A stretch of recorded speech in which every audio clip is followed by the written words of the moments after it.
वंदितु सब सिद्धि ध्रुवमचल मनोभवं गदिं पते बोच्छामि समय पाहुर मृणमोषुध केवली वणिदं नमः समय साराय स्वानुभूत्या चकाशते चित्स्वभावाय भावाय सर्वभावांतरच्छिदे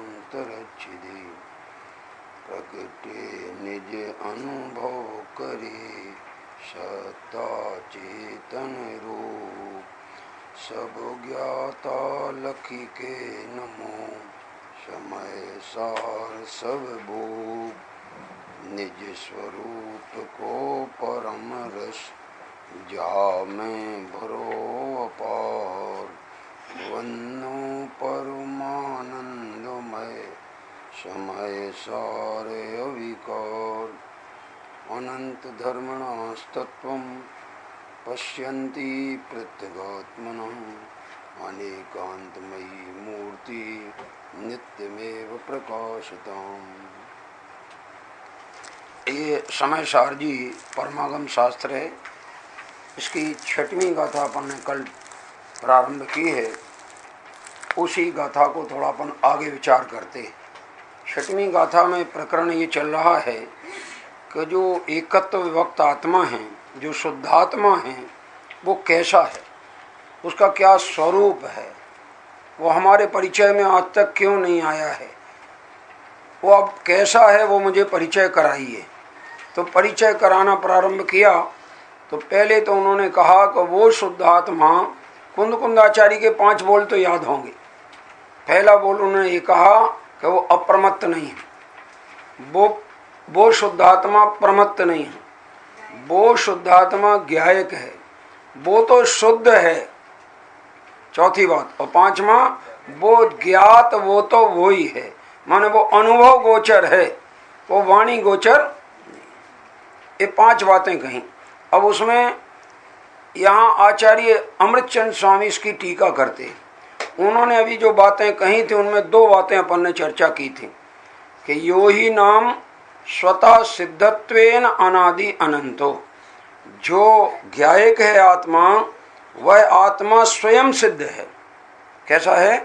किसी का बनाया हुआ नहीं है, किसी का किया हुआ नहीं है, स्वयं सिद्ध होने से अनादि और अनंत। ये हेतु भी उसमें आ गया।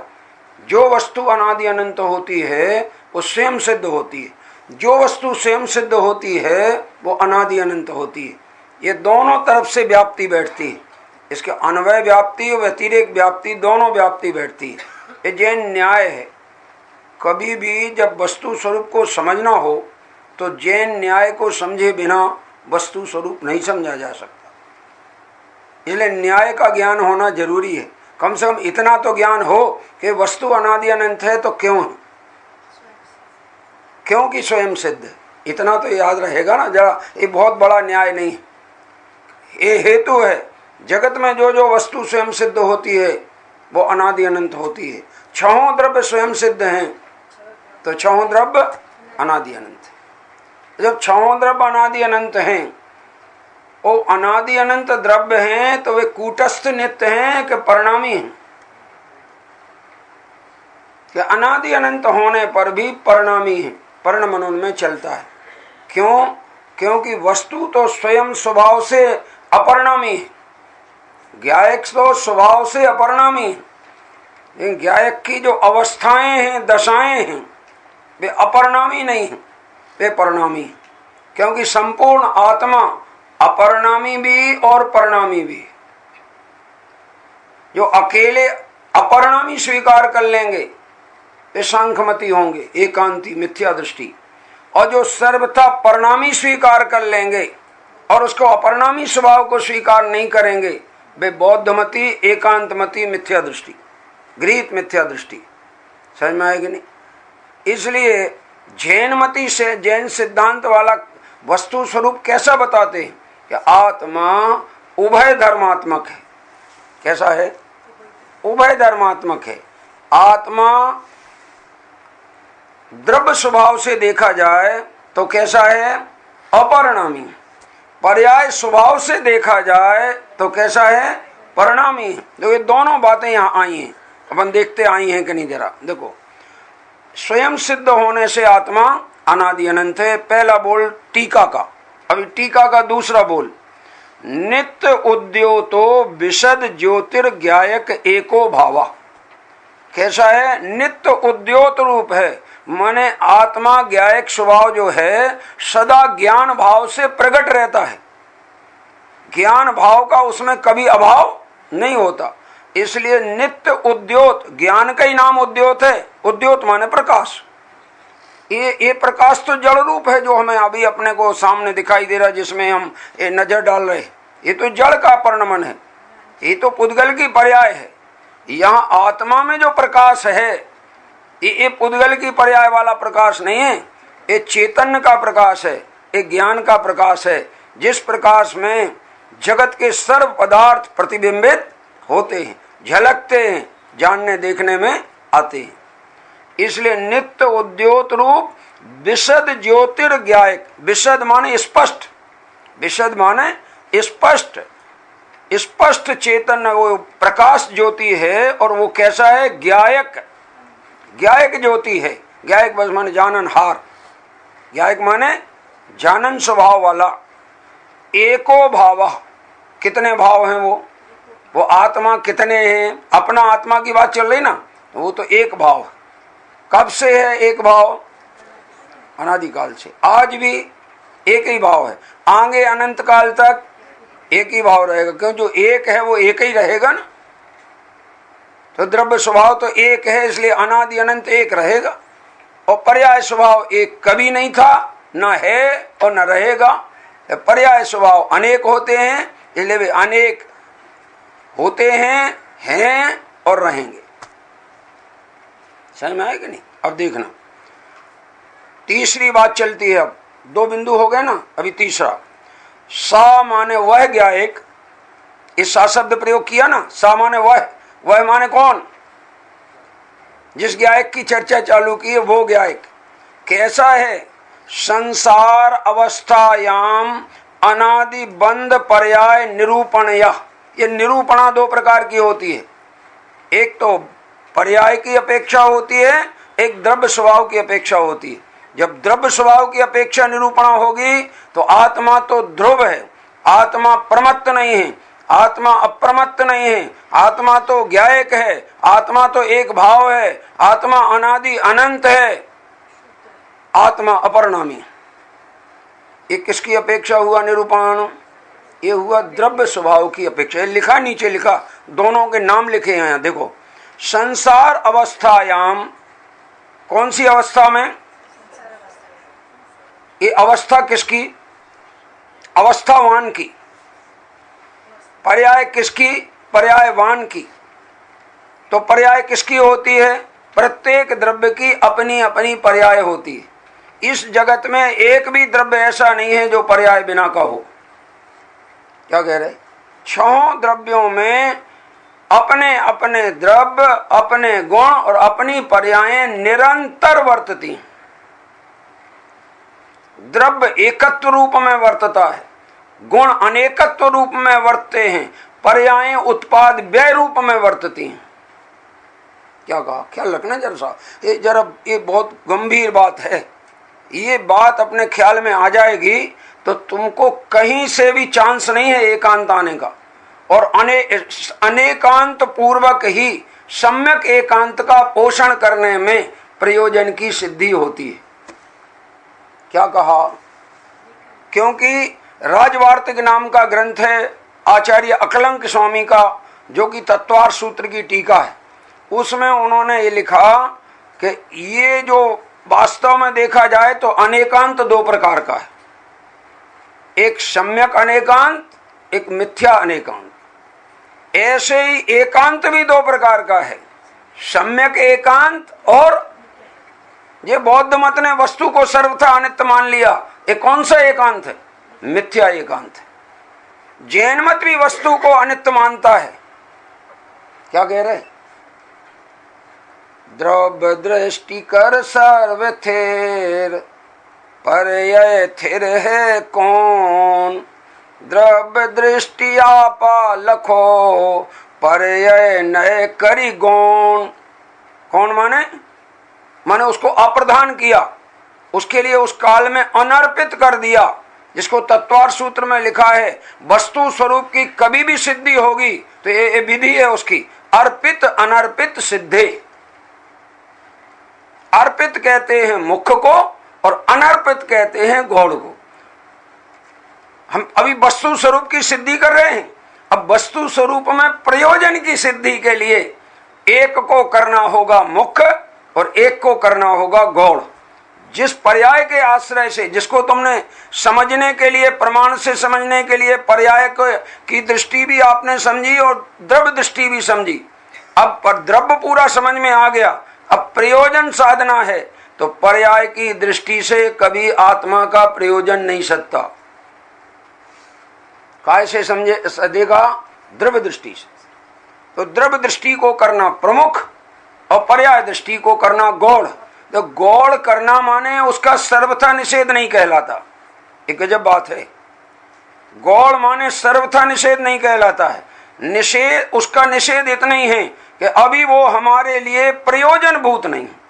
हमारा प्रयोजन वीतरागता है, हमारा प्रयोजन निर्विकल्प अनुभूति प्रकट करना है। और ये उत्पन्न होने वाली, नष्ट होने वाली पर्यायों की दृष्टि अगर हम करेंगे और उनमें अपनत्व स्थापित करेंगे तो हम तो जन्मते मरते रहेंगे। क्या गल में जन्मते मरते रहेंगे माने अनुभूति जन्म मरण की चलेगी। तुम न जन्मने वाले हो और ना, भाषा ख्याल रखना जरा, हम जो बोले क्या कहना चाह रहे उसमें। अब हम अमर भये न मरेंगे, अब हम अमर हो गए। तो मैंने पूछा अब हो गए कि पहले ही से थे? तो तुम अब क्यों लिख रहे हो? अब इसलिए लिख रहे हैं कि थे तो पहले ही से। मरे अनंत बार बिन समझे। हम अनंत बार मर चुके गए। अच्छा, किस कारण से मर चुके? बिन समझे। हमने समझा ही नहीं था कि मैं तो क्या एक आत्मा हूं। हमने समझा ही नहीं था कि मैं तो अनादि अनंत हूं। हमने समझा ही नहीं था कि मैं तो एक भाव हूं। हमने समझा ही नहीं था कि मैं अपरिणामी हूं, ध्रुव हूं, नित्य हूं, एक हूं, अचल हूं, टंकोत्कीर्ण हूं। क्या गल? ये हमने नहीं समझा था और इसमें अपनत्व स्थापित नहीं किया था, इसलिए जन्म मरण हो रहा था पर्याय में। और आज मुझे जब ये समझ में आया कि मैं तो टंकोत्कीर्ण ज्ञायक हूं, तो मैं अनादि अनंत हूं, ये भी समझ में आ गया, तो मेरा जन्म भी नहीं होता, मेरा मरण भी नहीं होता, ये भी समझ में आ गया। और इसलिए मैं निर्भय हो गया। मरे वे जिनको अपने स्वरूप का भ्रम हो। जिन्हें अपने स्वरूप का भ्रम नहीं, वे क्यों मरेंगे? क्योंकि उनका तो स्वरूप ही अनादि अनंत। ख्याल में आई कि नहीं बात? समझ में आ रही कि नहीं? मूल में से अपन बात कर रहे, इसलिए स माने वह ज्ञायक संसार अवस्थायाम। और संसार की अवस्थाएं कितनी होती? अनंत। अभी तक संसार अवस्थाएं कितनी हो गई हैं? अनंत हो गई कि नहीं हो गई? पर्यायें कितनी बदल चुकी हैं? अनंत। और उन पर्यायों में ज्ञायक बना रहा है कि नहीं? निगोद से लेकर यहां तक मनुष्य पर्याय की जो यात्रा हुई है उसमें कितने परावर्तन किए हैं? अनंत परावर्तन किए हैं। और एक एक परावर्तन का काल अगर तुम्हारे सामने रखा जाए तो दिमाग चकरा जाएगा। इतना बड़ा काल होता है जिसमें अनंत सागर का काल आता है। अभी तो सागर का ही प्रमाण देखो तो दिमाग चकरा जाए। क्या सुना आपने कभी सागर किसको कहते? ये तुम्हारे यहां वाला सागर की बात नहीं है, ये तो सीमित है। और जो जैन दर्शन में सागर है उसको ऐसा कहा है, थोड़ा कल्पना आपके ख्याल में आ जाए, जो आगम में लिखी वो मैं बता रहा हूं कि सबसे बारीक बाल होता है मेढ़े का। मेढ़ा होता ना, मेढ़ा माने बच्चा होता ना, घेटा क्या बोलते? घेटा बोलते हैं। मैं ज्यादा नहीं जानता गुजराती, लेकिन प्रयोजनभूत पूरी तरह से जानता हूं। क्या कह रहे? गुजराती पढ़ने को मुझे गवर्नमेंट ने पूना भेजा 1 साल के लिए, पूरे वेतन के साथ में। और मैं 1 साल रहा वहां गुजराती पढ़ने, 1976 में। समझ में आया? और वो गुजराती में मेरे को जो अंक मिले 80% डिस्टिंक्शन मार्क्स मिले और सर्टिफिकेट रखा है तो वो समझ में आता है। लेकिन वहां से जो सीखा वो कुछ ज्यादा नहीं सीखा, असली तो सीखा हम गुजरात में ज्यादा रहे और गुरुदेव के सानिध्य में आए तो वहां तो जो भी आपस में चर्चा करते थे अधिकांश अपनी मातृभाषा में करते थे, देश भाषा में।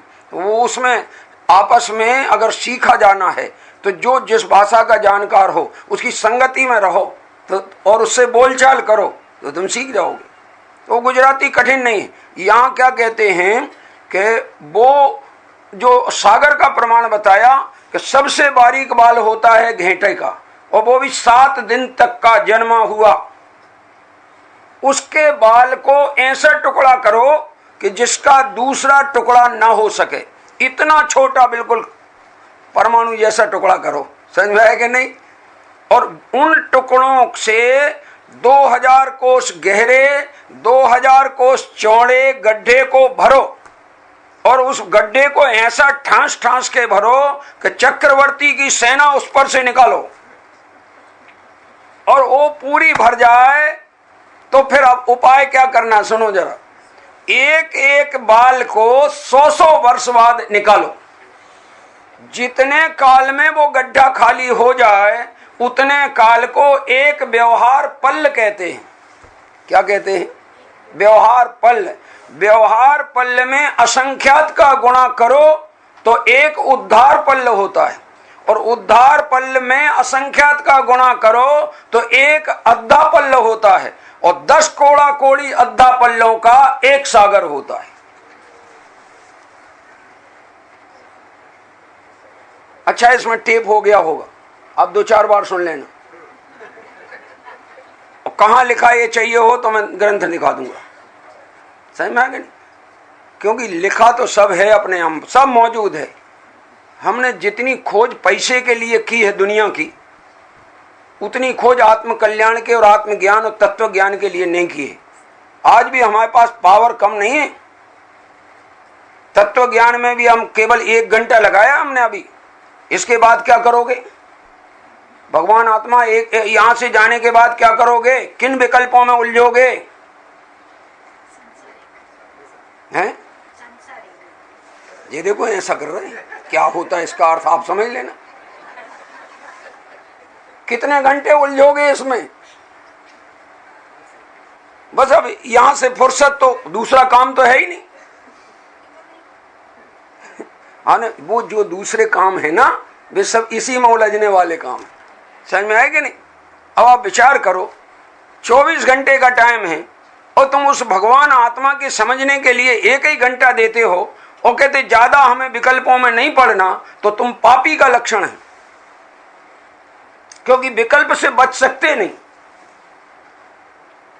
बच सकते हो विकल्प से अगर आपने तत्व निर्णय के विस्तार से विकल्प नहीं किए, तत्व विचार में उपयोग नहीं लगाया और स्वभाव में तो उपयोग गणधर का नहीं टिकता है ज्यादा, तुम्हारा तो टिकने वाला है ही नहीं। क्या कह रहे? तो क्या करोगे? तत्वाभ्यास के सिवाय कोई शरण है क्या? इसलिए तत्वाभ्यास करो। तो तत्वाभ्यास करो, उसमें अंतर्मुखी दृष्टि रखो। वो अंतर्मुखी दृष्टि में पुरुषार्थ उग्र होगा, आत्मानुभूति होगी और जल्दी जल्दी होगी तो गुणस्थान चढ़ जाओगे।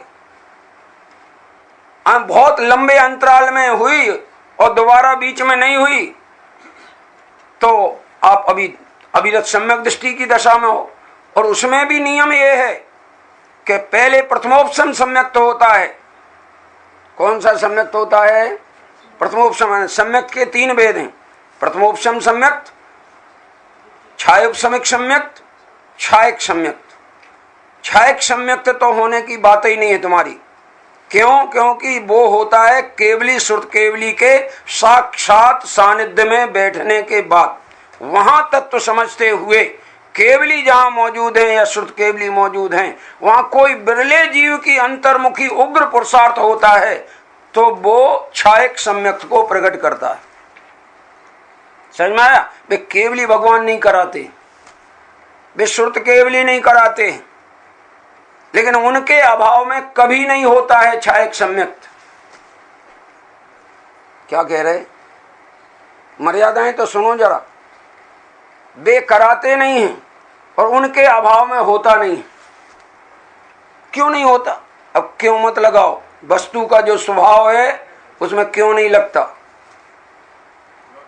क्यों लगाते हो? ये मिथ्यात्व का भाव है, ऐसा ही वस्तु स्वरूप है। ख्याल में आया कि नहीं?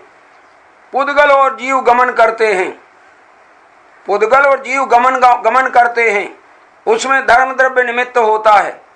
क्या जरूरत है उसको निमित्त बनने की? तो मैं कह रहा हूं तुमको नहीं, वो बन रहा है निमित्त, तो तुम्हें क्या विकल्प है कि ना बने? ये तुम्हारा विकल्प सांचा है कि वस्तु का स्वरूप सांचा है? बोलो भाई, तुम्हारे विकल्प झूठे। जो जहां जैसा संयोग बनता है, निमित्त नैमित्तिक संयोग, ये वस्तु का स्वरूप है। लेकिन निमित्त नैमित्तिक का नहीं करता है और नैमित्तिक निमित्त का नहीं करता है। लेकिन निमित्त नैमित्तिक इसलिए होता है कि जगत में एक ही द्रव्य नहीं है, जगत में 6 द्रव्य हैं। कितने द्रव्य हैं और कब से हैं? अनादि से हैं। तो उनका निमित्त नैमित्तिक संबंध कब से है? अनादि से है। तो संबंध होने पर कौन किसके अधीन है? कि अनादि से कोई किसी के अधीन नहीं। तो फिर संबंध काहे का? ये संबंध काहे का? उनकी सत्ता एक जगह है, बस इतना ही संबंध है। आज यहाँ आप लोग सब बैठे हो और मैं भी यहाँ बैठा हूं, तो अभी अपना संबंध है क्या? है थोड़ा सा, यही है। जहां तुम बैठे वहीं हम बैठे, इतना तो है। वो है बस इतना ही कि हम तो अपने में बैठे हैं, आप अपने में बैठे हो। फिर संबंध कैसा? देखो भाई, यही है, जहां जहां विकल्प होते हैं वहां वहां संबंध का व्यवहार होता है। जहां विकल्प ही नहीं होते हैं, निर्विकल्प दशा में संबंध का व्यवहार कैसे होगा? वो भी व्यवहार होता है, व्यवहार परमार्थ नहीं होता है। क्या कह रहे हैं? वो सारी बात इसमें आई है। तो वो संसार अवस्था में अनादि बंध पर्याय की निरूपणया, अनादि बंध पर्याय की कथन की अपेक्षा से, निरूपणा की अपेक्षा से, माने पर्याय में अनादि से कैसी अवस्था चल रही है? बंध पर्याय। ये कहां लिखा है? ये तत्वार्थ सूत्र में सूत्र आया है। कर्म का और आत्मा का संबंध कब से है? अनादि संबंधे च, ये सूत्र है। मैं सूत्र बोल रहा हूं, आप तत्वार्थ सूत्र खोल के कभी देख लेना, मिला लेना। जो सूत्र हैं वैसा ही है कि नहीं, उसका अर्थ भी जो हम बता रहे वैसा है कि नहीं। क्योंकि अपन तो आड़तिया है ना इनके आचार्यों के। अब आड़तिया है तो जो आचार्य ने लिखा वो पूरा बताएं कि अधूरा बताएं? बताओ ना।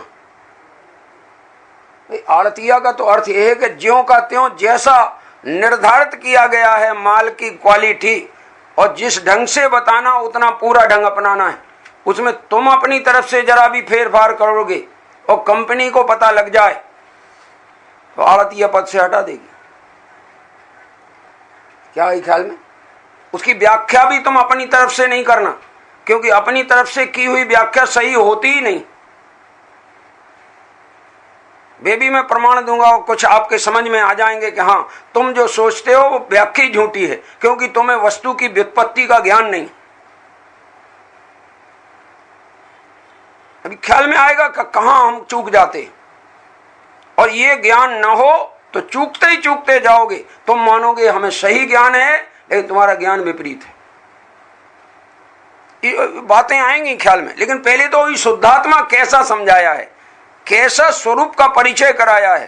पहली लीटी में तो सीधा कुंद कुंद आचार्य ने तो इतना ही बोला, वो प्रमत्त नहीं है, वो अप्रमत्त नहीं है, वो एक ज्ञायक भाव है।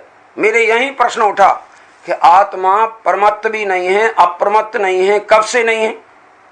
कि अनादिकाल से नहीं है, आज वर्तमान में नहीं है, आगे भी भविष्य में नहीं रहेगा।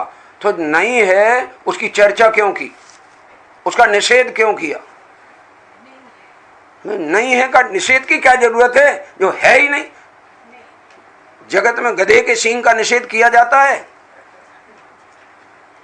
बोलो, क्यों नहीं किया जाता है ही नहीं, उसका क्या निषेध करें?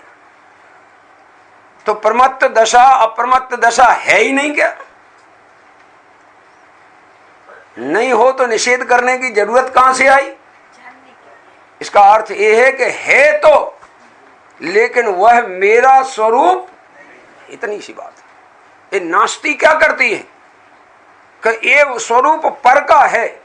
स्वद्रव्य क्षेत्र काल भाव से वस्तु की अस्थि होती है और पर द्रव्य क्षेत्र काल भाव से उसी वस्तु में पर की नास्ति होती है। तो नास्ति ने भी वही काम किया जो अस्थि ने किया। अस्थि ने अंदर से बताया, नास्ति ने बाहर का निषेध किया। तो अस्थि नास्ति ने मजबूती की कि कमजोरी हुई? आप जरा ड्राफ्ट बनवाने जाओ बैंक में, तो आप 1,000 रुपए का ड्राफ्ट बनवाओ, तो आप इतना ही नहीं लिख सकते कि 1000, उसमें एक शब्द और डालना पड़ेगा। कौन सा? ओनली का मतलब क्या? ना डालें तो क्या नुकसान? ना डालें तो गड़बड़ होने के नुकसान है। और ओनली शब्द जो है वहां मर्यादा हो गई, अन्य सब का निषेध हो गया। बल्कि लिखने की तो ये शैली है, अंडर ₹1001। क्या है ख्याल में? 1000 का ड्राफ्ट बनवाओ तो क्या लिखेंगे? उसमें ये लिखना पड़ता है अंडर ₹, तो कितने के नीचे, और मूल कितना, तो मूल लिखेंगे 1000 और अंडर 1001। तो 1001 लिखा है, उसका अर्थ क्या हुआ? उसका अर्थ हुआ 1000। 1001 का अर्थ 1000 हुआ। हाँ, तो कैसे हुआ? कि अंडर दैट उसमें लिखा है। क्या शब्द लिखा है? वो अंडर का अर्थ ऐसे ही होता है। अब 1001 रुपए के नीचे का अर्थ क्या निकलेगा बताओ? तो आत्मा प्रमत्त नहीं है, अप्रमत्त नहीं है, ये 1001 है। अंडर यानी प्रमत्त दशा अप्रमत्त दशा तो होती है, पर ये आत्मा का स्वभाव नहीं है, आत्मा के स्वभाव में नहीं है। क्या कह रहे? और पर्याय में अवस्था जरूर होती है। अवस्था की दृष्टि से देखोगे तो देखो ये लिखा है यहां पर, अनादि बंध पर्याय निरूपणया क्षीर उदकवत। क्षीर माने दूध, उदक माने पानी, वत माने के समान। दूध पानी के समान, ये हुआ दृष्टांत। अभी सिद्धांत, कर्म पुद्गलई सम, कर्म पुद्गल के साथ में एकत्वे अपि, एकत्व माने एक क्षेत्रावगाह संबंध होने पर भी है कि नहीं? कर्म का और आत्मा का कौन सा संबंध है? एक क्षेत्रावगाह संबंध। एक क्षेत्रावगाह संबंध है, उसको अनुपचरित असद्भूत व्यवहार कहते हैं। कौन सा व्यवहार? तो हम अगर एक क्षेत्रावगाह संबंध कहें तो वो कथन उस नय की अपेक्षा सही है कि गलत है? उस नय की अपेक्षा वो संबंध है कि नहीं पर्याय में? अब हम उस संबंध को स्वभाव में बताएं। स्वभाव में तो कोई संबंध होता ही नहीं, बताओगे कहां से? पर्याय में संबंध होता है और संबंध का अभाव भी होता है। समझ में आएगा नहीं? तो प्रमत्त दशा क्या है? शुभ स्वभाव का संबंध। प्रमत्त किसको कहते हैं? जहां शुभ स्वभाव पर्याय में चल रहे हैं, ऐसी दशा का नाम प्रमत्त है। और जहां शुभाशुभ भाव का अभाव होकर वीतराग दशा प्रगटी है, उसका नाम अप्रमत्त है। और भगवान आत्मा, ज्ञायक आत्मा, न प्रमत्त होता है न अप्रमत्त होता है, न शुभाशुभ भाव रूप होता है और न शुभाशुभ भाव को त्याग कर वीतराग रूप होता है। आत्मा तो ज्ञायक था, ज्ञायक है और ज्ञायक रहता है। अगर दशा प्रमत्त की हुई है तो उसे जानता है, अगर दशा अप्रमत्त हुई है तो उसे जानता है। वह दशा का परिणमन है, वह दशावान का स्वरूप नहीं। क्या कहा? अब दशा के परिणमन को दशा न जाने तो सम्यक ज्ञान है कि मिथ्या ज्ञान है? क्योंकि सम्यक ज्ञान की परिभाषा भी सुन लो जरा। ये हमारी कल्पनाओं से हमारे पास कुछ भी नहीं मिलने वाला। हम तो पूर्वाचार्यों के मूल में से आपको दिखाएंगे जो भी बोलेंगे। रत्नकंठ साहब का आचार 1800 साल पहले लिखा गया, समंत्रभद्र आचार्य, उन्होंने सम्यक ज्ञान की परिभाषा लिखी। दूसरे अधिकार में क्या परिभाषा लिखी कि वस्तु का जो स्वरूप है वो कैसा है, अन्यूनम अनतिरिक्तम याथा तथ्यम बिना च विपरीतात। अन्यून माने हीन नहीं होता, कम नहीं होना चाहिए, अनतिरिक्तम माने ज्यादा नहीं होना चाहिए, और विपरीत माने अन्यथा नहीं होना चाहिए। तो कैसा होना चाहिए, याथा तथ्यम, ज्यों का त्यों होना चाहिए वो ज्ञान। तो वो कहलाएगा सम्यक ज्ञानम। वो क्या कहलाएगा, वो सम्यक ज्ञान कहलाएगा। लोक में भी अंग्रेजी में कहावत चलती है, सुनी होगी आपने, बी वाइज, क्या कहा, होशियार बनो, not over wise, not under wise and not otherwise. नहीं सुना आपने? ओवरवाइज माने अति व्याप्ति दोष, और अंडरवाइज माने अव्याप्ति दोष, और अदरवाइज माने विपरीत रूप का ग्रहण। और सम्यक ज्ञान कैसा कि बी वाइज, जैसा वस्तु स्वरूप हो वैसे ही जानो, द्रव्य स्वभाव जैसा हो वैसे ही जानो, पर्याय स्वभाव जैसा हो वैसे ही जानो, पर्याय को पर्याय रूप जानो, द्रव्य को द्रव्य रूप जानो, पर्याय में विकार है तो विकार को भी जानो, फिर ऐसा जानो कि वह विकार पर्याय का स्वभाव है कि पर्याय का दोष है, फिर ऐसा जानो कि पर्याय में जो दोष है वो पर्याय का जो स्वभाव है वो मेरा स्वभाव नहीं है। मेरा नहीं माने द्रव्य का, क्योंकि द्रव्य त्रिकाल है, वो पर्याय में जो भी दिखाई दे रहा है विकार या अविकार दशा, वो त्रिकाल नहीं, वो आएगी और जाएगी, और मैं वो हूं, न आया हूं और न जाऊंगा, कहीं जाने वाला नहीं। मैं तो ध्रुव हूं ना, टंकोत्कीर्ण ज्ञायक। टंकोत्कीर्ण का अर्थ क्या है? नहीं मालूम? नहीं, ऐसा नहीं, अपनी तरफ से कोई अर्थ नहीं करना है, हम बताते हैं उसका मूल अर्थ क्या है। टांकी के द्वारा मूर्ति तैयार की जाती है। जितनी भी मूर्तियां बनती हैं ना अपनी, जयपुर से बन के आती हैं, वे काय से बनती हैं? कलाकार बनाता ना तो काय से बनाता है? टांकी से बनाता है। अब टांकी से एक बार उसमें वीतराग मुद्रा उकेर दी उसने, अब आप बताइए वो वीतराग मुद्रा अपनी उस छवि को बदलेगी कि वो ही रहेगी? कब तक बनी रहेगी? एक लंबे काल तक वही की वही बनी रहेगी, वो अपना स्वरूप बदलने वाली नहीं है। तो जो अपना स्वरूप न बदले वही की वही बनी रहे, उसको कहते टंकोत्कीर्ण। टांकी से उत्कीर्ण की गई मूर्ति की भांति जो कभी न बदले। तो मेरा ज्ञायक स्वभाव टांकी से उत्कीर्ण किए गए स्वभाव की तरह अनादि अनंत काल में कभी नहीं बदलता है, और ये ना प्रमत्त होता है और ना कभी, ख्याल मारा कि नहीं आ रहा, अप्रमत्त भी नहीं होता है। तो ये निरूपणा क्या है? ये पर्याय दृष्टि। तो इसकी जरूरत क्या है? तो मैं कहता हूं इसको ना जानने में तुझे खबर है क्या नुकसान होगा? कि तेरा ज्ञान ही मिथ्या ज्ञान है। जो ज्ञान वस्तु का सम्यक निर्णय ना करे, वह सम्यक निर्णय बिना अपने प्रयोजन और श्रद्धान को, सम्यक श्रद्धान को जन्म नहीं दे सकता। क्यों? यद्यपि मोक्ष मार्ग में सम्यक दर्शन कारण है, सम्यक ज्ञान कार्य है, लेकिन तत्व निर्णय के काल में ज्ञान कारण है और सम्यक दर्शन कार्य है। ये टोडरमल जी ने मोक्ष मार्ग प्रकाशक में लिखा है, 7वें अधिकार में। क्यों? क्योंकि जो निर्णय करोगे ना, काय से करोगे? मैं ज्ञायक हूं, ये निर्णय काय से करोगे? ज्ञान से। और मैं प्रमत्त नहीं हूं, ये निर्णय काय से करोगे? ज्ञान से। और मैं अप्रमत्त नहीं हूं, ये निर्णय काय से करोगे? ज्ञान से। और ये प्रमत्त अप्रमत्त दशाएं हैं, ये निर्णय काय से करोगे? ज्ञान से। और मैं इन अप्रमत्त दशाओं से रहित ज्ञायक हूं, ये निर्णय कैसे करोगे? ज्ञान से। तो ज्ञान एकांगी निर्णय करता है कि सर्वांगी निर्णय करता है? क्या कहा? ये यहां निर्णय कराया गया है।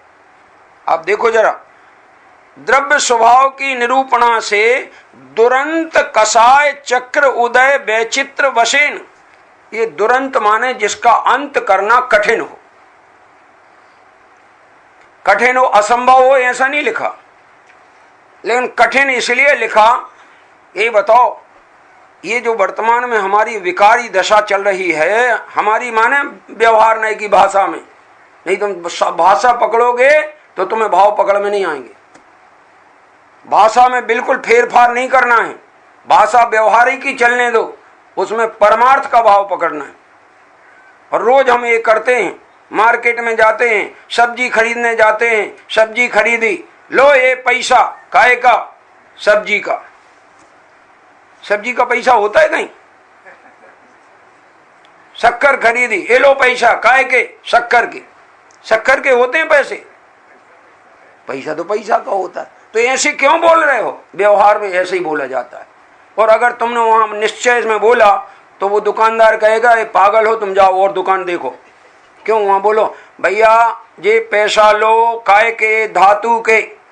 पर किसके निमित्त से? कि वो जो तुम्हारे से वस्तु खरीदी है उस शक्कर के निमित्त से ये पैसा लो। तो कहेगा इतना पागलपन की क्या जरूरत थी? तो सीधा ही क्यों नहीं बोला कि शक्कर के पैसा? मैं समझ लेता कि पैसा शक्कर के नहीं है, शक्कर का तो शक्कर है और पैसे का पैसा है। मगर वो पैसा किसके निमित्त से दिया जा रहा है? किसके निमित्त से दिया जा रहा है? शक्कर के निमित्त से दिया जा रहा है। इसलिए व्यवहार में बोला जाएगा शक्कर का पैसा। आपके यहाँ खाना हो और आप पत्नी को बोलो आज पंडित जी की चटनी बना देना, तो हम घबराएंगे थोड़ी, क्योंकि हम जानते हैं तुम्हारी व्यवहार की भाषा का मर्म क्या है। क्या कह रहे हैं? घबरा जाएंगे क्या? और ये चटनी बना देंगे, हम तो यहाँ खाना खाने आए, चटनी बना रहे हमारी। अरे तुम मूर्ख हो, व्यवहार के शब्दों को पकड़ते हो, उसके मर्म को नहीं जानते हो। चटनी तो बनेगी जो भी होगी, आम की या जिस चीज की होगी उसकी बनेगी, लेकिन किसके निमित्त से बनेगी? तो वो किसकी चटनी कहलाएगी? और ऐसा व्यवहार आप नहीं करते जिनवाणी में। इंद्रिय ज्ञान, कौन सा ज्ञान?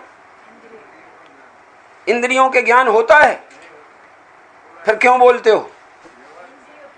वह इतना बताने के लिए कि ये ज्ञान की परिणति स्वभाव को छोड़कर इंद्रिय के आश्रय से प्रवर्त रही है, इसलिए जो जिसके आश्रय से प्रवर्त है वो उसका कहा जाता है, ऐसा व्यवहार है।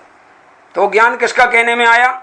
इंद्रिय का। पर ज्ञान कभी भी इंद्रिय का होता है कि ज्ञान आत्मा का होता है? बताओ जरा, किसका होता ज्ञान? ज्ञान तो आत्मा का। उसको तुमने इंद्रिय ज्ञान कहा, किस नए का वचन है? जो व्यवहार नए का वचन। तो ये वस्तु का स्वरूप है कि नहीं? ये वस्तु स्वरूप नहीं। तो क्यों कहा? निमित्त का ज्ञान कराने को कहा। जवाब सबका है कि नहीं? ख्याल में है कि नहीं बात? ये बहुत बढ़िया बातें हैं, निर्णय करना।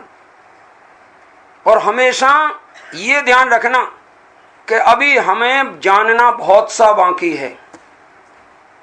गणधर को भी इतना ज्ञान, चार ज्ञान के धारी, मन पर्याय ज्ञान के धारी और द्वादशांग के वेत्ता, अंतर मुहूर्त में द्वादशांग की रचना कर दें विस्तार से, इतना पावर, लेकिन केवल ज्ञानी के सामने कहते मेरे ज्ञान तो बूंद बराबर नहीं है। ज्ञान तो केवल ज्ञान का नाम है जिसमें सकल द्रव्य के गुण अनंत पर्याय अनंता, जाने एक ही काल प्रगट केवली भगवंता। केवली भगवान सकल द्रव्य के सकल गुणों की सकल त्रिकालवर्ती पर्यायों को युगपथ एक साथ जानते हैं। और वो ज्ञान में बोझा नहीं है, वो ज्ञान के स्वभाव की निर्मलता है। तो जानने को जिनने बोझा समझ लिया है उन्हें ज्ञान स्वभाव का निषेध वर्त रहा है।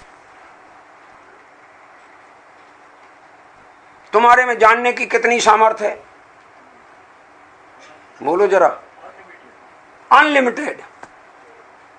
तो अनलिमिटेड में लिमिटेड ही जानने में क्यों घबराते हो? घबराते नहीं है। वो तो इसलिए बोला जाता है कि भैया अनलिमिटेड में से पहले तो तुम लिमिटेड में भी पहले प्रयोजन भूत को जानो, ठीक है ना। जैसे वो विद्यार्थी परीक्षा देवे और 10 क्वेश्चन आए हैं, तो पहले उसे ध्यान रखना चाहिए कि कठिन क्वेश्चन ना लेवे, नहीं तो समय अगर पूरा निकल गया तो फेल ही होगा। पहले सरल क्वेश्चन जो बन रहा है वे कर लेवे, फिर समय बचा करके जो कठिन है उसको बाद में करें, क्योंकि पहले प्रयोजन भूत काम किया जाता है, बाद में वही प्रयोजन को पोषण करने वाला अन्न विस्तार का कार्य किया जाता है। वो अप्रयोजन भूत नहीं है। और अगर अप्रयोजन भूत होता तो जो हमारे आचार्यों ने, जो बीतरागी संतों ने चारों अनुयोग के जो शास्त्र रचे हैं, वे प्रयोजन भूत हैं कि अप्रयोजन भूत हैं? जो विस्तार दिया है वो प्रयोजन भूत है कि अप्रयोजन भूत है? 6 नंबर की गाथा ही अकेली प्रयोजन भूत है कि 415 गाथाएं प्रयोजन भूत हैं? क्या कह रहे है? आप में हिम्मत, एक आध गाथा निष्प्रयोजन बोल दो। फालतू ये गाथा तो कुंद कुंद को लिखना नहीं थी, लिखना नहीं थी। कुंद कुंद से बड़े हो गए तुम। ये तो तुमने विकल्प नहीं किया कि इन्होंने लिखी, इसको देखें तो इसमें क्या विशेष मर्म है। नहीं नहीं, व्यर्थ में, हमें फालतू में नहीं पढ़ना। तो तुम, हमें मालूम है 1 घंटा यहाँ भले तुम उस उत्कृष्ट चर्चा में लग जाओगे, लेकिन एक के बाद में तुम 23 घंटे काय में लगोगे, मुझे पता है। हम देखते हैं और तुम्हें भी अनुभव है। तो उन विकल्पों से अगर बचना है तो तुमको ये जिनवाणी की गहराई में चलना पड़ेगा, प्रमाण और नय का ज्ञान करना पड़ेगा। तो देखो आगे आते हैं। अब दूसरा प्रकरण आ रहा है। दुरंत माने जिसका अंत करना कठिन हो, ऐसे कषाय चक्रोदय वैचित्र वशेन। कषाय रूपी चक्र माने समूह, और वो समूह, कषाय चक्र का समूह एक से परिणाम एक सा नहीं होता है। विचित्र माने अनेक प्रकार के कषाय के उदय होते हैं, अनेक प्रकार की कषाएं होती हैं, असंख्यात प्रकार के विकारी भाव होते हैं। कितने प्रकार के? असंख्यात प्रकार, इसलिए विचित्र शब्द डाला। वो विचित्रता के वशेन माने अधीन होकर, प्रवर्तमाना नाम, जो प्रवर्तन करने वाले हैं। इसका संबंध तो सीधा इससे है, शुभाशुभ भावा नाम। कौन प्रवर्तन कर रहे हैं? कर्मोदय के अधीन होकर के शुभ अशुभ भाव। समझ में नहीं? ये अधीनता कही, ये भी व्यवहार कथन है। ऐसा नहीं जानना कि द्रव्य कर्म का उदय तुम्हारे को शुभाशुभ भाव कराता है, पर ऐसा जरूर जानना कि जब जब तुम्हारे शुभाशुभ भाव रूप परिणमन होता है, द्रव्य कर्म का उदय होता ही है। द्रव्य कर्म का उदय न हो और तुम्हारे में विकार रूप परिणमन हो, ऐसा वस्तु स्वरूप नहीं। और द्रव्य कर्म भाव कर्म कराए, ऐसा वस्तु स्वरूप नहीं। भाव कर्म से द्रव्य कर्म हो, ऐसा वस्तु स्वरूप नहीं। लेकिन भाव कर्म हो, वहां द्रव्य कर्म ना बंधे, ऐसा वस्तु स्वरूप नहीं। ख्याल में आ रही कि नहीं बात? देखो, प्रवर्तमाना नाम, वे शुभाशुभ भाव परिवर्तित होते हैं। वे क्या काम करते हैं? तो अब देखो शुरू से फिर पढ़ते। पुण्य पाप निवर्त का नाम, वे शुभाशुभ भाव किसको तैयार करते हैं, किसको उत्पन्न करते हैं? पुण्य को और पाप को। शुभ भाव पुण्य को उत्पन्न करता है और अशुभ भाव पाप को उत्पन्न करता है। तो पुण्य पाप को उत्पन्न करने वाले जो शुभाशुभ भाव हैं, जो कर्मोदय की विचित्रता से होते हैं, उनके निमित्त से होते हैं, उनके अधीन होने पर होते हैं, वे स्वभाव जो हैं शुभाशुभ, उस रूप, किस रूप? शुभाशुभ भाव रूप। इन शुभाशुभ भाव को आगम में कहा है प्रमत्त। कौन सी दशा कहा है? प्रमत्त दशा। और उन शुभाशुभ भाव के स्वभाव रूप से अपरिणमनात्, परिणमन न करने के कारण, किसके द्वारा परिणमन नहीं किया जाता है शुभाशुभ भाव रूप? ज्ञायक के द्वारा। ज्ञायक वहीं मौजूद है अनादि से, और वहां परिणामों की परंपरा शुभाशुभ की अनादि से चल रही है। लेकिन आज तक ज्ञायक कभी शुभाशुभ रूप भाव परिणम ही नहीं। अपरिणमनात्, परिणमन न करने के कारण प्रमत्तो अप्रमत्तश्च न भवति। आत्मा ना ज्ञायक आत्मा ना तो प्रमत्त होता है और ना अप्रमत्त होता है। यदि आत्मा राग रूप परिणम जाए तो आत्मा प्रमत्त हो जाएगी, यदि आत्मा बीतराग रूप परिणम जाए तो आत्मा अप्रमत्त हो जाएगा। लेकिन ज्ञायक स्वभाव न राग रूप परिणमता है न बीतराग रूप परिणमता है। राग रूप परिणमन और बीतराग रूप परिणमन जो होता है उन दोनों को ज्ञायक तो जानता है। क्या करता है? जानता है। तो उसमें भी बहुत बात है। ज्ञायक राग को जानता है, करता नहीं है, ये नए का वचन है। असद्भुत व्यवहार कहा था ना, कौन से नए का वचन? तो वो जो उसमें ही लगा है ना, ही माने जा, गुजराती में जा, मराठी में चा, अंग्रेजी में एव, संस्कृत में एव, हिंदी में ही, एक ही बात है। जा माने ही, हिंदी में क्या कहेंगे? ही। तो ही का प्रयोग संस्कृत में कब होता है? आचार्यों ने न्याय शास्त्र में ही का प्रयोग कब कहा? कि जहां नए का वचन और नए का नाम दे दिया है, स्पष्टीकरण किया है, वहां ही लगाया जाता है। नए वचनों में ही लगता है, प्रमाण वचनों में ही नहीं लगता। इसलिए दो प्रकार की सप्तभंगी होती है, प्रमाण सप्तभंगी और नए सप्तभंगी। इन दोनों का उल्लेख राजवार्तिक में भी है, पंचास्तिकाय की टीका में भी है, जिसकी अपन अभी पूरा अपन ने जिसका भी संपादन किया है कंप्लीट, और अनुवाद भी किया है जयसेनाचार्य की टीका का। उसमें दो प्रकार की सप्तभंगी बताई। प्रमाण सप्तभंगी जो होती है उसमें वस्तु का परिपूर्ण स्वभाव की चर्चा होती है। नए सप्तभंगी होती है, उस परिपूर्ण स्वभाव के किसी अंश की चर्चा होती है, और वो अंश नए का विषय होता है, और नए के विषय होने से वस्तु के निर्णय में ही लग जाता है। देखो बताऊं आपको, मैं ये कह रहा हूं मैं पिता हूं, इतना बोलूं तो प्रमाण का कथन हुआ, क्योंकि पिता ही अकेला नहीं हूं, पुत्र भी हूं, पति भी हूं, भाई भी हूं। लेकिन मैं ये कहता हूं, अब देखो अपेक्षा बता दूं तो ही लग जाएगा। मैं पिता की अपेक्षा, मैं अपने पिता की अपेक्षा पुत्रज हूं, पुत्रज छूं, दीकरो छूं। बोलो गलत है कि सही है? क्यों जा लग गया? जा लगा क्यों? क्योंकि अपेक्षा खुलासा है, इसलिए जा लगा है।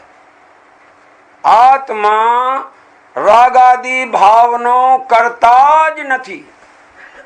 क्यों लगाया ये जा? इसलिए लगाया है कि वो नए का वचन खुलासा कर दिया है। वो असद्भुत व्यवहार नए से पर का कर्ता कहा जाता था, यहाँ कह रहे हैं स्वभाव आपका ऐसा है कि वो पर का कर्तृत्व तो उसमें है ही नहीं। वो नए कथन हो गया ना, निश्चय नए से, निश्चय से विचार करो तो आत्मा राग का ज्ञाता है, कर्ता नहीं। अभी दूसरी बात करते हैं और पलट के, आत्मा राग का ज्ञाता नहीं है, ये तो केवल वचन है। आत्मा राग का ज्ञाता है कि आत्मा ज्ञान का ज्ञाता है? बताओ आप। नए बदल गया कि नहीं बदल गया? राग का ज्ञाता कहो तो व्यवहार नए हो गया, और ज्ञान का ज्ञाता कहो तो, और दोनों में जा लगेगा। क्यों लगेगा? अपेक्षा खुलासा है। जहां अपेक्षा खुलासा होती है वहां जैनागम में ही का प्रयोग होता है, एव शब्द लगाया है। समझ में है कि नहीं? आत्मा ज्ञायक एव माने आत्मा ज्ञायक ही है। आत्मा रागादि रूप नहीं है, प्रमत्त रूप नहीं है, अप्रमत्त रूप नहीं है, वह ज्ञायक ही है। तो ही क्यों लगाया? क्योंकि नए का वाक्य है। और अगर प्रमाण का वाक्य होता ही नहीं लगता। अब हम अपना नाम का हम पुत्र हैं तो कोई अपेक्षा ही से हो, इसलिए हमने कोई ही नहीं लगा सकते। आप मैं पुत्र ही हूं बिना अपेक्षा के हम कहें तो कह सकते हैं?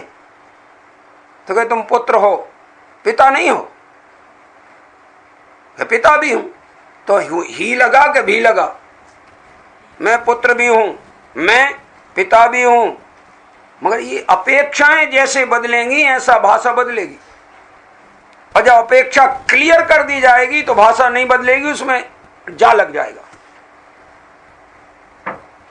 ख्याल जरा देखो आगे आता है, देखिए, इन स्वभाव रूप आत्मा परिणमित नहीं होता, ऐसा एस एव अशेष द्रव्यांतर भावेभ्यो, ऐसा वह आत्मा ज्ञायक आत्मा जो प्रमत्त रूप नहीं हुआ है, अप्रमत्त रूप नहीं हुआ है, पुण्य पाप रूप नहीं हुआ है, ज्ञायक था ज्ञायक ही रहा है अनादि अनंत, ऐसा वह आत्मा अन्य अशेष, अशेष माने इसके बाद जो बचे हुए जो द्रव्य हैं, उन सब द्रव्यांतर भावेभ्यो, उन सब द्रव्य के भावों से भिन्नत्वेन उपास्यमाना, अनुभव में कैसा आना चाहिए आत्मा? 6 द्रव्य से भिन्न आना चाहिए।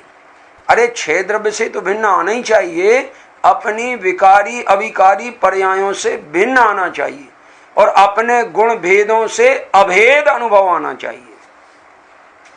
ऐसा भिन्नत्वेन उपास्यमाना, भिन्न पने से उपास्यमान होता हुआ वो आत्मा कौन कहलाएगा? शुद्ध इत्यभिलप्यते, वो शुद्ध कहलाता है। क्योंकि जो पर द्रव्यों से उपासित नहीं होता और पर द्रव्यों से मिलता नहीं है, पर से न्यारे ही रहता है, तो अशुद्ध होगा कि शुद्ध होगा? विचारो जरा। वस्तु जो एक वस्तु है उसमें अशुद्धि का क्या प्रश्न है? दूसरे का मिलान करो तो अशुद्धि आ जाती है। इस तरह से शुद्ध शब्द कहा गया है। अब इसकी जो 2 लाइनें बची हैं, इनकी व्याख्या अपन को बाद में करना पड़ेगी, क्योंकि सबसे गंभीर व्याख्या ये है और इसके बिना आत्मा के स्वभाव का परिचय सही नहीं हो सकता। इन 2 लाइनों की व्याख्या में टाइम लगेगा, तो इसलिए अभी का टाइम तो आपका हो गया, 11:30 हो गया। विशेष चर्चा अपन इसकी रात्रि में करेंगे। और चूंकि यहाँ का प्रवचन अपना बाहर वाला यहाँ वो तो आखिरी कहलाया, तो यहाँ हम वो आखिरी बातें सब कर लेंगे। जो कल वाली बात है वे एक्स्ट्रा कहलाएंगी, तो एक्स्ट्रा जितनी भी चर्चा हो वो कल होगी, ठीक है ना? विशेष बात